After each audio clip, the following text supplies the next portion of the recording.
भिन्न के लिए मैं आपके लिए एक एग्जाम्पल लेके आई हूँ। भिन्न की मैंने आपको परिभाषा बताई थी। भिन्न पूर्ण संख्या का भाग होता है। बराबर हिस्से कर दें तो एक हिस्सा है, एक से अधिक हिस्सा क्या कहलाएगा? भिन्न। तो ये मान लो ये पूर्ण संख्या है। क्या है ये? पूर्ण संख्या।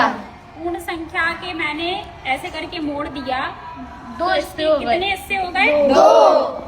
दो हिस्से हो गए। Yes ma'am. तो ये इस वाले हिस्से को कहेंगे 1/2। क्या कहेंगे?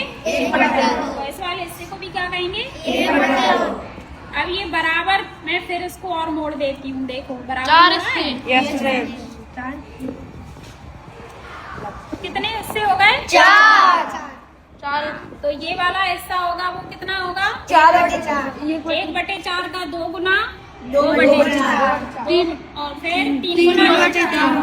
फिर 1/4 का 4 गुना 4/4। समझ आया? Yes ma'am.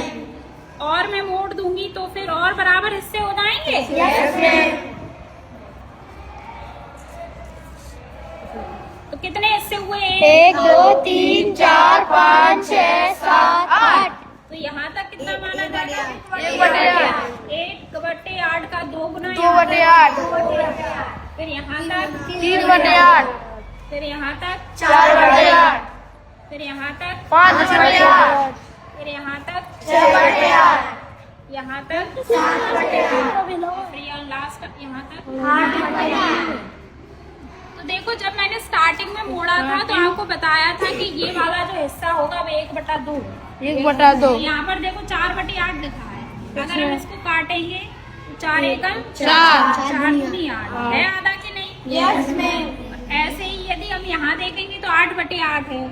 8 एकम 8 एकम 1 आ रहा है कि नहीं? तो यहाँ तक पूर्ण हिस्सा 1 है।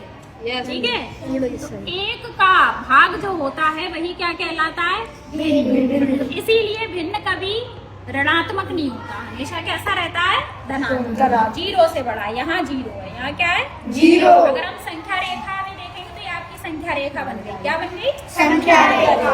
जितने हिस्से होंगे वो बटे में लिखेंगे। 1/8 2/8 3/8 4/8 5/8 6/8 7/8 8/8। इसको देखो और मोड़ दिया मैंने।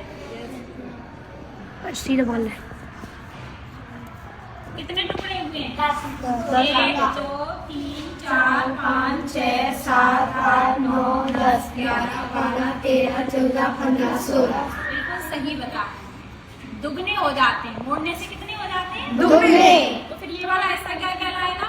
1/16 हिस्से हुए ना। फिर 1/16 का 2 गुना